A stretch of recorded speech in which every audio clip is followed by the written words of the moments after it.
Estado de Alerta, com Roberto Godoy. Estado de alerta para esse mundo armado. Roberto Godoy, bom dia.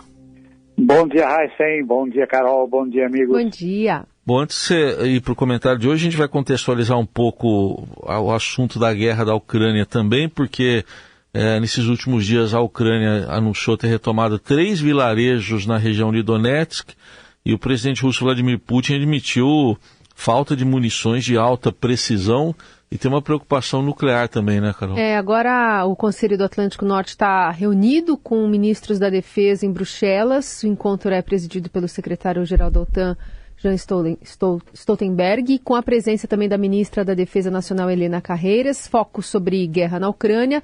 Está prevista a adesão de 4 países aliados à iniciativa multinacional de armazenamento de munições, no momento em que Belarus diz também ter começado a receber armas nucleares táticas da Rússia, né, Godoy?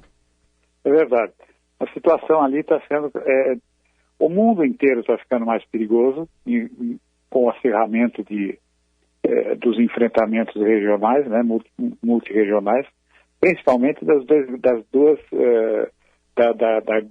da grande coalizão ocidental, que é a OTAN, a Organização do Tratado do Atlântico Norte, enfrentando ali o urso russo, né, que aparentemente tem condições de manter a situação de guerra quente, né, na Ucrânia por um tempo indeterminado. Eu me lembro muito bem, todos nós nos lembramos, na verdade, né? E quando começou a guerra, em fevereiro do ano passado, a média geral dos analistas internacionais era de que ela duraria 2 semanas. Né? Veja, estamos indo para o fim do 15º mês, né? Quer dizer, e a coisa está ficando cada vez pior, como a gente vê. A condição... você tem, em números absolutos, por exemplo, lá naquela situação específica da Ucrânia, você tem um lado que tem, em números absolutos apenas, e isso a gente tem que, é tudo muito relativo, mas a gente tem que ter uma referência, os mais confiáveis dão a Rússia com 16 vezes, com poder de fogo 16 vezes maior, não entrando na conta a capacidade nuclear, né? Porque a Ucrânia não tem nenhuma, e a Rússia tem o maior estoque de armas nucleares no mundo, né? Então, só esse número já é impressionante, né? Então, é aquela história, a gente vê com muita frequência, quase todos os dias você vê lá um blindado russo destruído, mais de um até. E aí demora um pouquinho, logo em seguida você tem outro substituindo. Não é o que acontece do lado ucraniano, por exemplo, né? Então, esse tipo de situação torna aquele cenário cada vez pior. E agora a gente tem essa contraofensiva ucraniana, que na verdade a gente precisa olhar com muito cuidado. Porque, veja, você pegar meia dúzia de vilarejos, e aí quando eu estou dizendo que são vilarejos mesmo, são pequeníssimas comunidades, área com população pequena, importância regional, micro-regional, né? Quer dizer, são cidades essencialmente ligadas ao agronegócio, que é poderosíssimo na Ucrânia, né?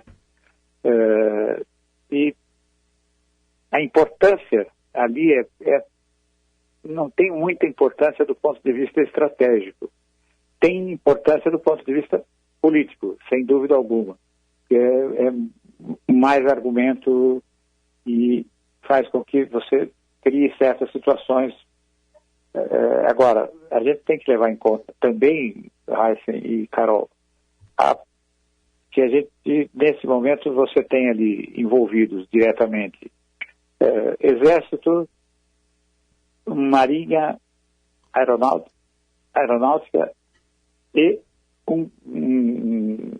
uma arma totalmente, todas elas diferentes, diferentes níveis de recursos tecnológicos, mas tem uma arma ali que é complicadíssima, de uso muito sofisticado, que é a guerra da propaganda, né? Você tem Então, veja, vamos pensar um pouco. Você olha ali e percebe, por exemplo, os números que são divulgados pela inteligência, e a gente não sabe, e é sempre aquela coisa genérica, a inteligência americana. São 13 agências, 17 se a gente levar em conta as que se limitam a produzir apenas cenários, né? Mas então, a inteligência americana divulgou que você tem cerca de 80 mil baixas, das quais, cerca de 100 mil baixas, das quais 80 mil entre mortos e feridos. Ou seja, já falamos disso aqui, eu volto a insistir. Mesmo numa sociedade ditatorial, um regime extremamente fechado, como é o caso da Rússia, você teria, inevitavelmente, pelo menos 80 mil mães, mulheres, 80 mil esposas, 80 mil famílias,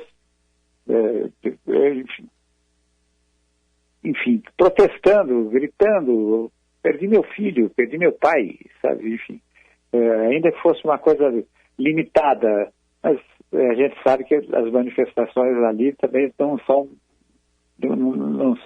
para brincadeira, né? Não temos isso. Aí, logo em seguida, você vê o seguinte: foram destruídos um número elevadíssimo de blindados ucranianos, que às vezes o número não bate nem com o arsenal que a Ucrânia tinha antes do início da guerra, né? Então é necessário levar em conta essa equação é complicadíssima. Eu ainda, essa semana, conversando com um analista estrangeiro, ele dizia o seguinte: olha, as maiores equações científicas que você pode encontrar hoje são aquelas destinadas a fazer avaliação do clima. Os supercomputadores funcionam para produzir cenários do clima. Então, aparentemente, o que está a situação ali na guerra da Ucrânia está ficando parecida com a previsão do clima. Tem muitos fatores a serem considerados, né? E nem todos eles são confiáveis. Então, na verdade, é um quadro complicadíssimo. No entanto, o que temos é realmente um recrudescimento dos ataques às comunidades urbanas, mesmo pequenos vilarejos, pequenas cidades, estão sendo atacadas nesses lugares aos civis, não é? E a componente mais complicada, e eu acho que essa sim, agora, vai conduzir a algum tipo de negociação, ainda que seja um regramento, algum tipo de acordo em relação ao conflito, é a chegada de um certo número de armas nucleares na Bielorrússia.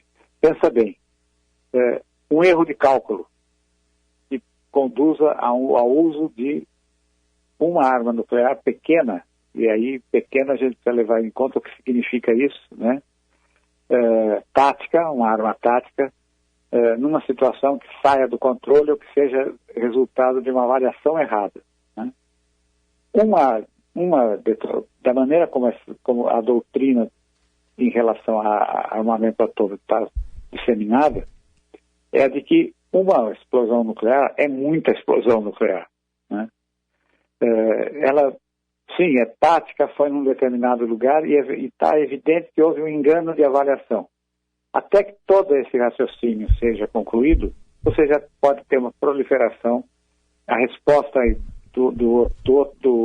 a resposta da OTAN a um eventual ataque nuclear num cenário que já está muito sensível, muito perigoso, né? Sim. Então, aí sim a gente não sabe para onde é que isso tudo vai convergir, né? Aguardemos, muito bem, aguardemos. E o Roberto Godoy sempre em estado de alerta com a gente aqui às quintas no Jornal Eldorado. Obrigado, até semana que vem. Até semana que vem, um grande abraço.